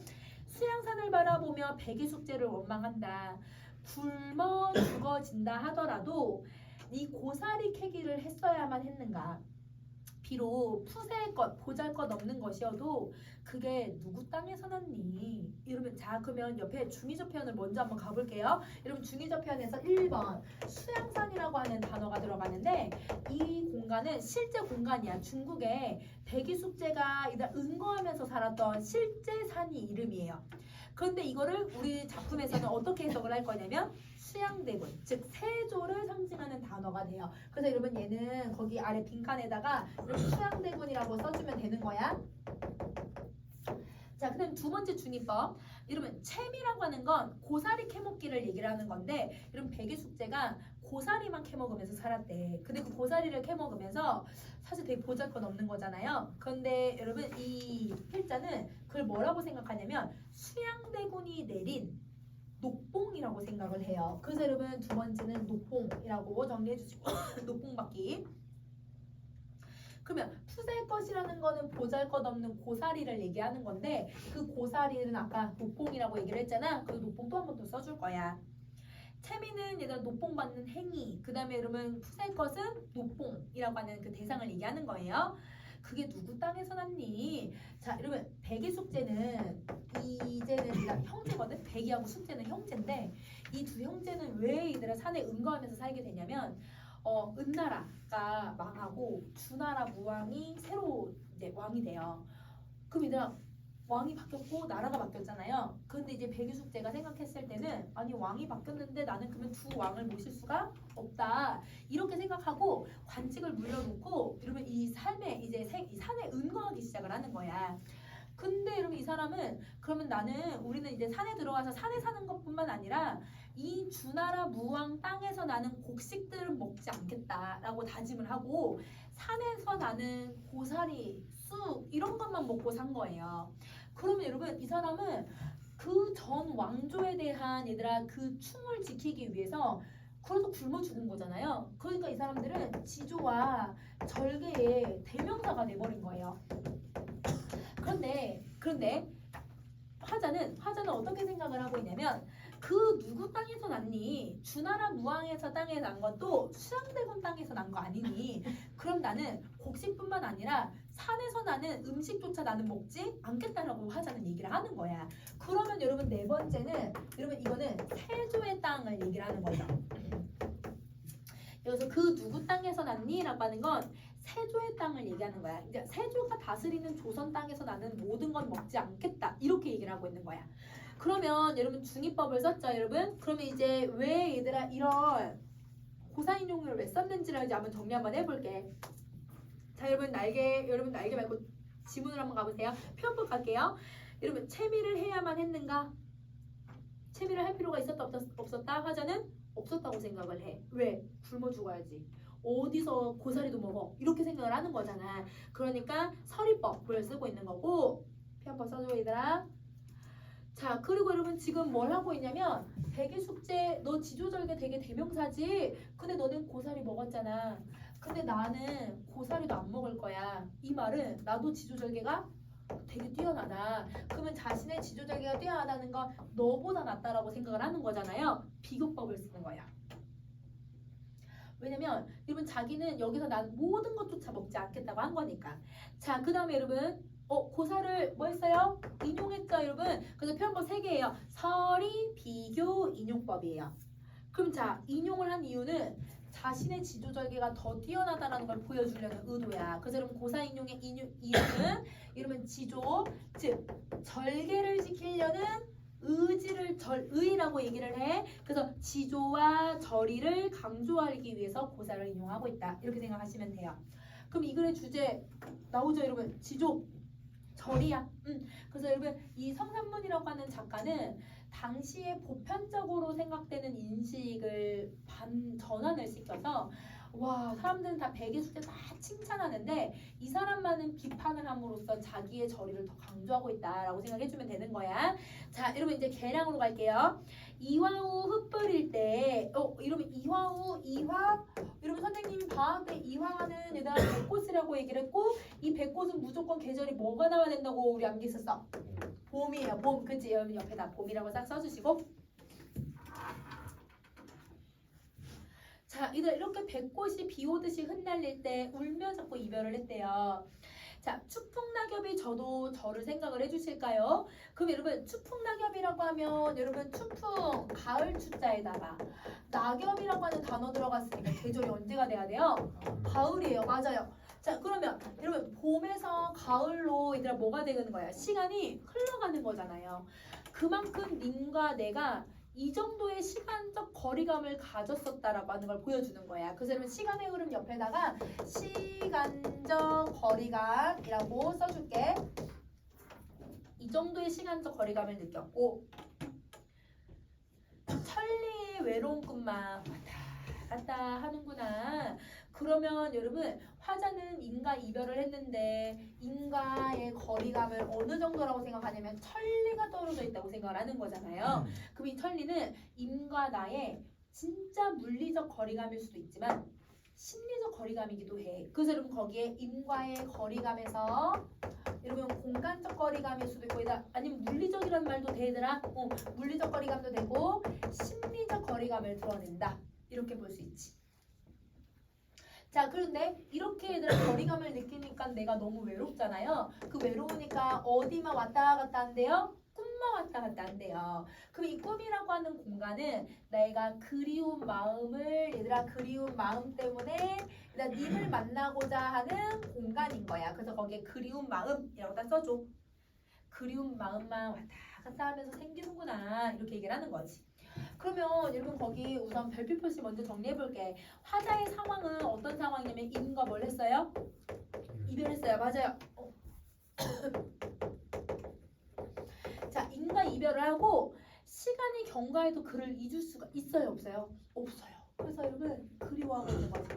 그래서 여러분 거기에다가 인과의 이별이라고 쓰고 그리워한다 라고 정리해주면 될 것 같아. 자 그러면 우리 이 글에서 제일 중요한 표현법 정리하자. 맨 위에 정리 빈칸 안 넣은 거 있지? 거기다 정리해보자. 이화우 흩뿌릴 때와 추풍낙엽이 져도라고 하는 이 부분은 여러분 무슨 이미지를 두드러지겠어요? 봄, 가을? 계절적 이미지랑 맞아. 여러분 또 그 다음에 내가 흩날리는 거랑 떨어지는 거 보잖아. 시간적이랑 하강도 되더라. 떨어지는 걸 보는 거니까. 그래서 여기서는 계절과 시각적 이미지랑 하강의 이미지를 다 같이 쓰는 거예요. 그럼 이 세 가지의 이미지를 사용해서 어떤 효과를 만들어내는 거냐면 애상, 슬픔이야 슬픔. 그래서 여러분 거기에 애상감을 부각시킨다 이렇게 정리해 주시면 돼요.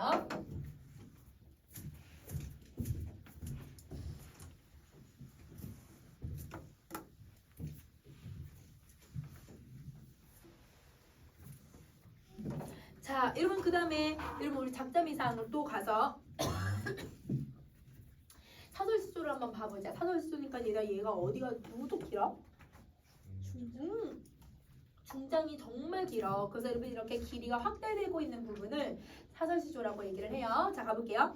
창을 내고자 이내 가슴에 창을 내고자. 그럼 무슨 표현법을 써? 두 가지 표현법이 들어가야 되는데 창을 내고자 낸다 라는 뜻이거든. AA, BA 반복이야 반복. AA, BA 반복. AA, BA랑 반복법을 쓰고 있다. 그래서 이렇게 반복을 하고 있으니까 나 정말 창문 만들고 싶다라는 걸 계속 강조를 하고 있잖아. 그러니까 여러분 화자의 간절함이 드러나고 그 간절함 때문에 화자가 이 창문을 만들고자 하는 소망이 있다라는 걸 드러내요. 그래서 여러분 거기에 소망, 간절한 어조, 소망 이렇게 써주면 되지. 그러면 여기서 여러분 이 창문은 여러분 무슨 역할을 지금 하고 있는 거냐면 내 답답함을 해소시켜 줄 수 있는 매개체 역할을 하는 거야. 그래서 여러분 답답함을 해소해 주는 매개체 이렇게 빈칸 정리해주고. 자, 그러면 여러분 지금 첫 줄에 쓰인 빈칸은 다 정리했을까요? 자, 이제 중장 가세요. 고모장지, 세살장지, 들장지, 열장지. 이러면 이 장지는 우리 옛날 문들을 보면 문에 한지를 붙이잖아. 한지를 붙이면서 여기 이제 아주 가는 대나무 살들을 가지고 이렇게 문 모양을 만들어요. 이게 열십자 모양으로 만들면 열장지라고 하고 여기다가도 이런 식으로 해서 막 문양을 만들잖아. 이런 문양을 어떻게 만드는지에 따라서 고모장지, 세살장지, 열장지, 들장지라고 부르는 거야. 그러면 문의 종류를 쭉 뭐 해준 거예요?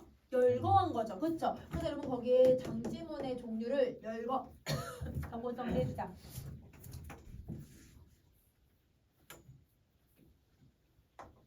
자, 그 다음에 여기서 암돌적이 수돌적이라고 하는 게 뭐냐면 여러분 우리 저 문들 보면 문을 경첩이 있어. 문을 열고 닫을 수 있는 경첩. 저기 은색으로 된 거 있잖아. 보이니? 문 손잡이 말고 손잡이 반대편에 문을 열고 닫고 이렇게 할 수 있는 경첩 있잖아. 경첩. 은색으로 된 거 3개 있지? 저게 암돌적이 수돌적이야. 그래서 암나사 수노사라고 생각하면 되거든. 문을 얘들아 고정하고 열어주는 여러분 이렇게 옆에다 붙이는 거 있잖아요. 이걸 암돌적이 수돌적이라고 얘기를 하고요. 그리고 여러분 우리 문 요렇게 문 여는 손잡이 필요하죠. 그러면 그 손잡이 위에 옛날에 여기에다가 여러분 요렇게 자물쇠처럼 걸어놓은 애들이 있거든. 이게 배목걸쇠여서 옛날 사람들은 얘들 자물쇠를 따로 없어가지고 요걸 만든 다음에 여기다가 숟가락이나 젓가락을 끼워놔. 그러면 여러분 바깥에서 문 못 열어. 이렇게 얘들아 걸쇠를 잠가놨다고 생각하면 돼. 그래서 숟가락이나 젓가락이 걸쇠 역할을 하는 거야. 그래서 배목걸쇠라는 건 자물쇠라는 뜻이에요. 그러면 여러분 지금 여기서 암돌적이 수돌적이 배목걸쇠라는 건 이 장지문에 쓰이는 재료들을 열거해 놓은 거예요. 그쵸? 자, 그리고 크나큰 장돌이. 여러분 장돌이는 망치야, 망치. 이 망치로 뚝딱 박아내서. 그럼 여러분 뚝딱이라고 하는 말은 뭘 쓴 거야? 음성상징어 쓴 거지. 음성상징어는 그래서 해악성을 좀 부각을 시키고 있다고 생각을 해주면 돼. 그래서 여기서는 해악성이 좀 두드러지게 쓰인다. 뚝딱 박아 이내 가슴에 창을 만들고 싶다. 이따가 매우 답답할 때면 열고 닫아봤으면 좋겠다. 그러면 여러분 화자는요 문장에서 창을 왜 만드는지에 대한 의도를 밝히고 있어요. 창을 만드는 이유는 뭘 해소하려는 거야? 답답함. 그렇지. 답답함을 해소하기 위해서 여러분 창문을 만들고자 한다. 이렇게 생각을 해주면 되는 거야. 그러면 여러분 본문에 거는 빈칸 다 넣었을까 얘들아? 자, 그럼 이제 그 아래를 봐봐. 자, 표현법을 갈 건데 어떤 표현법을 사용을 하고 있냐면 여러분 우리 마음에 창문 만들 수 있어요? 마음에 창문 만들 수 없죠. 시인이 마음대로 변형을 시켜놓은 거예요. 이런 거를 우리는 주관적 변형이라고 하죠. 주관적 변형이야. 우리 작년에 동지딸기나 긴방 한어리를 배워내서 시간을 잘라낸 거 있었지? 여러분 그 황진이의 작품에서 시간을 잘라내는 것도 시인이 마음대로 변형시켜 놓은 거거든. 그래서 주관적 변형이라고 생각해주면 되고 그 다음에 여러분 또 무슨 걸 쓰냐면 사실 이게 말이 안 되는 상황이잖아요. 불가능한 상황을 설정한 거예요.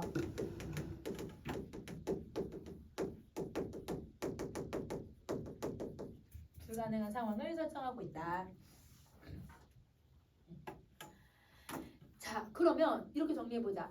여기서 답답한 마음을 지금 화자가 느끼는 거잖아. 그러니까 그거를 해소하기 위해서 뭘 만들었어? 창문을 만든 거야. 그러면 답답한 마음은 뭘 그러면 빗대어서 지금 표현하려고 한 거냐면 답답한 마음이라는 건 보조관념을 이걸 설정한 거죠. 본문은 나와 있지는 않지만 창문이 없는 방으로 설정을 한 거야. 창문이 없는 방이 답답한 마음을 표현한 거고 그러면 이 답답함을 해소하기 위해서 뭘 만들어야 된다? 창문을 만들어야 된다고 생각을 한 거야. 비유적 방법을 쓰고 있는 거네. 그치? 그래서 여러분 선생님 비유라고 쓴 거 왜 그런지 이해돼 얘들아?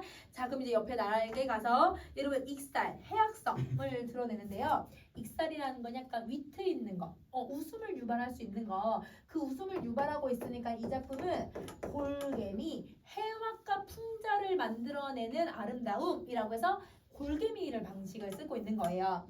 자, 사설 시조이기 때문에 얘들아 골개미가 잘 드러나요. 왜? 평민들이 쓴 거잖아.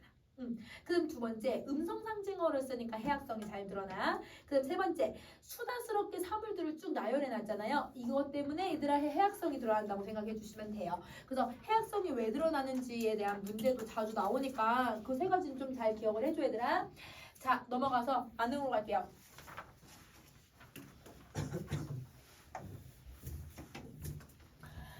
얘들아 만자가 무슨 만자예요?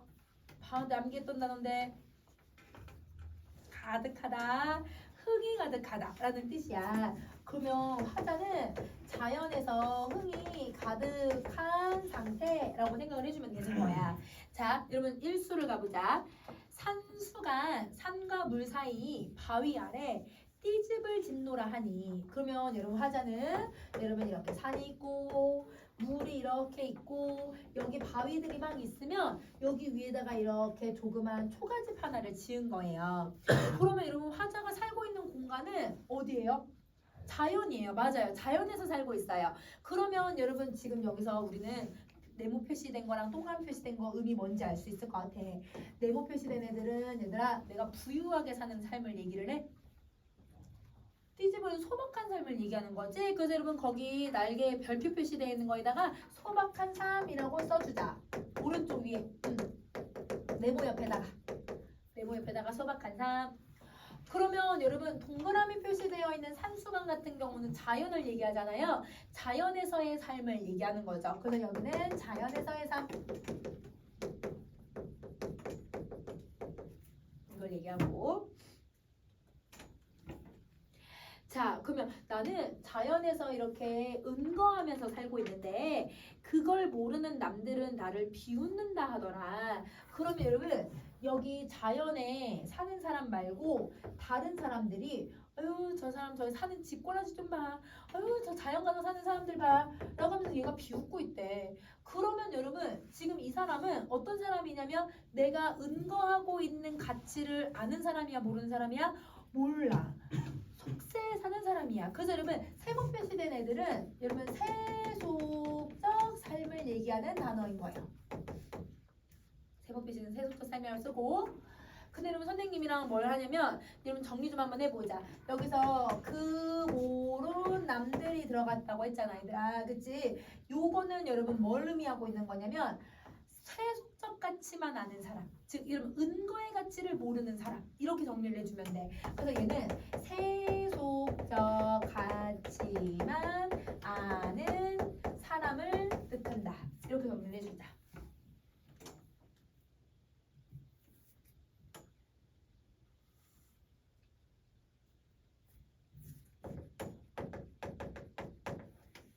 그러면 산수관하고 그 모르는 남들은 자연과 속세를 얘기하고 있으니까 의미가 같다 해달라요? 다르죠. 이름 무슨 편법 들어가야 돼요? 대조 대비 들어가야 돼. 그렇지. 그 선생님 대조라고 쓸게. 빈칸에 대조라고 쓰고 자 사람들이 이렇게 비웃더라도 여러분 어리고 일단 어리고는 어리석고 향 시골뜨기 여러분 여기서 시골처럼 시골에서 사는 사람이 누구예요? 화자야 화자 여러분 나야 나 그래서 여러분 거기에 화자라고 써줘. 는 표시된 부분에 화자는 내가 생각했을 때는 나는 되게 보잘것없는 사람이어서 이곳에 사는 게 내 분수라고 생각한다. 나는 여기서 사는 거 만족해. 이렇게 얘기를 하고 있는 거야. 그러면 여러분 여기서 화자의 태도를 정리 한번 해보면 이거죠. 여러분 내가 소박하게 살아도 괜찮다고 얘기를 하잖아요. 안 빛나쁘죠, 안 빛나쁘. 자 그리고 여러분 내 삶에 만족을 하고 있죠. 군지족이야. 그렇지. 이게 일수에 대한 설명이야. 자 그 다음에 이수를 갈게. 보리밥 풋나물을 알맞게 먹은 후에 여러분 보리밥 풋나물 소박한 음식이야. 그렇지. 너 소박한 삶이야. 소박한 음식. 이 소박한 음식을 알맞게 먹은 후에 내가 바위 끝 물가에 가서 실컷 놀고 싶다. 여러분 바위 끝 아까 이 바위가 없거든? 이 바위 끝 물가에서 실컷 놀고 싶대. 난 어디서 노는 거예요? 자연에서 노는 거예요. 맞아요. 내 자연에서 놀겠다. 그 남은 일들을 부러워할 일이 있겠는가? 그럼 여러분 이 연화문이 무슨 뜻이냐면 다르다라는 뜻이야. 그러면 내가 그 외에 다른 일들은 전혀 부러워하지 않겠다. 이렇게 얘기를 하고 있는 거거든. 그러면 여러분 여기 세모 표시된 거는 여러분 뭘 의미하고 있냐면 세속적 가치. 그러면 속세를 얘기한 건 맞는데 그 속세의 가치를 여러분 이걸 그다음은 연화문일이라고 표현을 하는 거예요. 그러면 여러분 여기 무슨 표현법 쓰는지 한번 보세요. 이걸 내가 부러워하겠니? 여러분 화자 부러워할까? 화자는 부러워하지 않아. 자연에서 살 거니까. 그럼 여러분 답이 정해졌네. 서리를 써. 그럼 이걸 통해서 나는 절대 이걸 부러워하지 않겠다. 여러분 화자 뭐 하고 있어요?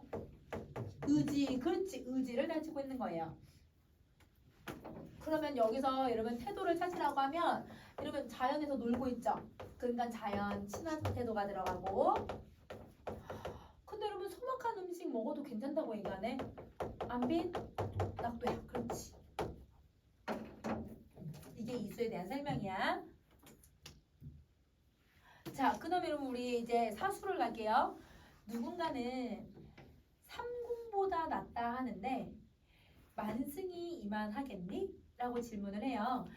그러면 여러분 지금 선생님이 삼공이라고 하는 단어랑 만승이라고 하는 단어에다가 아마 세모 표시를 다 해놨을 거예요. 그쵸? 속세의 가치이긴 한데 여러분 요거를 조금 주어를 넣어서 다시 한번 선생님이 해석을 해볼게. 누군가는 자연이 삼공보다 낫다고 하던데 내가 생각하기에는 자연이 만승보다 더 좋더라. 이 말이야. 그럼 정리를 다시 한번 해보면 필자는 여러분 화자는 자연이 있으면 만승보다 더 좋다고 생각을 해. 근데 여러분 이 만승이 무슨 뜻이냐면 임금님이 타고 다니는 수레거든요. 그러니까 여러분 누굴 상징하고 있냐면 임금님 자리를 얘기를 하는 거야. 여러분 삼공은 영의정, 좌의정, 우의정을 얘기를 해. 신하네 신하? 그럼 여러분 만승이 더 높아 아니면 신하가 더 높아?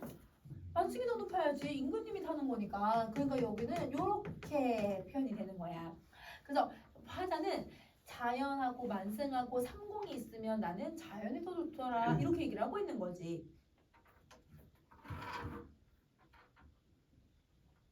자, 그러면 여러분 여기 무슨 표현법이 쓰였는지 정리 한번 해볼게요. 이만하겠니? 만승이 이만하겠니? 만승은 이만하지 않아. 라고 하는 설이. 여러분 이거 뭐 하고 있어요? 선생님이 부등호 표시해가지고 서로 비교. 그렇지. 자 하나 더. 여러분 삼공은 벼슬, 권력, 여러분 만승, 지위, 부귀, 뭐 영화 이런 단어들인데 이런 속성을 가지고 있는 어떤 특정 단어를 통해서 이런 의미를 만들어내는 거야. 그럼 여러분 권력을 상징하는 일부의 특성을 가지고서 이 의미를 만들어내거든. 일부의 특성을 가지고 전체 의미를 드러내는 걸 대유라고 해요. 맞아, 대유예요, 대유. 그래서 여러분 여기서는 대유법을 쓰고 있다. 대유야, 대유. 표현법 3개 다 정리했을까? 자, 나는 자연이 이렇게 좋더라. 여러분 자연을 예찬해주고 그 다음 다시 이제 와서 생각을 해봤더니 소부허유가 정말 야같더라. 그러면 여러분 여기 소부라고 하는 사람하고 허유라고 하는 사람은 고사를 인용을 했는데요. 근데 여러분 이 사람들을 왜 고사를 인용을 했냐면 이 사람들은 모두 다 자연 속에서 이러면 은거하는 삶을 선택한 사람들이야. 그래서 이 사람들은 속세를 멀리하고 거기다 써줘 얘들아. 속세를 멀리하고 자연 은거하는 삶을 선택했어요. 속세를 멀리하고 은거하는 삶을 선택한다. 그러면 여러분 하수도 지금 뭐 하고 있지? 은거하는 삶을 살고 있잖아. 그러니까 여러분 이 사람에게 대해서 여러분 무슨 태도를 가지고 있냐면 약도떠라가 무슨 의미인지 한번 보자. 여러분 제주도 사투리로 쟤 정말 야갔어 라고 하는 의미가 뭐예요? 좀 긍정이에요, 부정이에요? 좀 부정적인 의미로 써요. 제주도 사투리에서는 쟤 너무 야갔다는 게 머리를 많이 굴리는 사람 이런 의미거든. 근데 여기서는 어떤 의미로 쓰냐면 와, 이 사람들 옛날부터 이미 자연의 가치를 알고 있어서 지네들만 은거하는 삶을 선택했네. 정말 영리하다. 자연의 가치를 이미 알고 있는 사람들이었네. 정말 대단하다. 이러면 이걸 얘기하는 거야. 그럼 이거는 긍정의 의미로 얘기한 거야? 부정의 의미로 얘기한 거야? 긍정의 의미로 얘기한 거야. 예찬이야, 예찬. 그래서 여기서의 야갔다라고 하는 거는 부정적인 의미가 아니라 이들이 얘들아 은거하는 가치를 이미 알고 있는 거에 대한 얘들아 예찬인 거예요. 이거를 얘들아 알고 있다니 정말 영리한데? 나도 이제 와서 알고 있었는데 이 사람들은 그 전에 미리 알았다고? 정말 대단하다. 이렇게 얘기를 하고 있는 거야. 자, 그 다음 다시 아마도 임천하능을 견딜 곳이 없구나. 자, 임천하능은 여러분 자연에서 한가로운 흥을 느낀다라고 해서 선생님이 자연을 의미하는 단어로 동그라미 표시를 해놨는데요. 여러분 밑줄을 한번 더 그어주실래요? 임천하능 밑줄 그어주시고 자연에서 한가로운 흥을 느껴. 근데 왜 이 흥이라고 하는 말이 이미 나오지 않았어? 뭐 할 때 했지? 만흥, 그치? 이게 이 글의 주제를 집약적으로 보여주는 시어예요. 주제를 집약적으로 드러내주는 시어.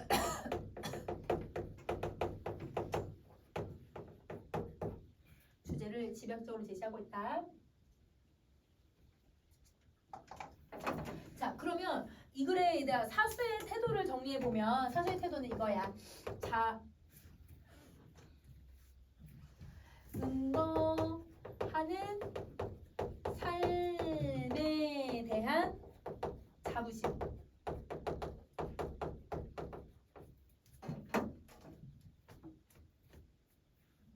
은거하는 삶이 이 정도는 된다라고 얘기하는 자부심을 보여주고 있는 거예요. 자, 여러분 우리 그 다음 것도 한번 가보자. 일단 우리 각 작품의 특징 이거 한번 봐볼래?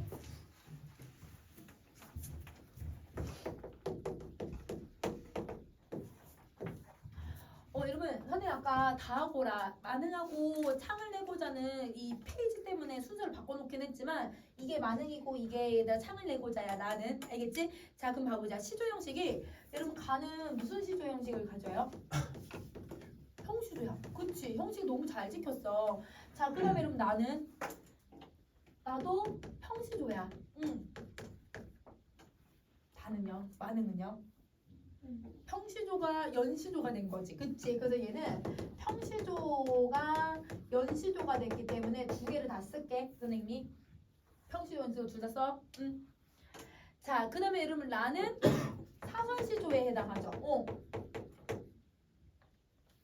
자, 그 다음에 여러분 향유층을 볼게요. 수양산 바라보고 삼산문은 여러분 신화된 도리로 얘기하는 사람이었기 때문에 사대부의 입장을 가지고 있는 거고 사대부의 지위를 갖고 있고 여러분 이 계랑이라고 하는 사람은 여러분 황진이처럼 기생이에요. 기녀가 글을 썼고요. 그 다음에 여러분 다는 여러분 만흥을 쓴 윤선도도 유배를 가서 이 글을 썼기 때문에 여러분 이 사람도 사대부야. 사대부도 이름 없네. 평민이지, 그치?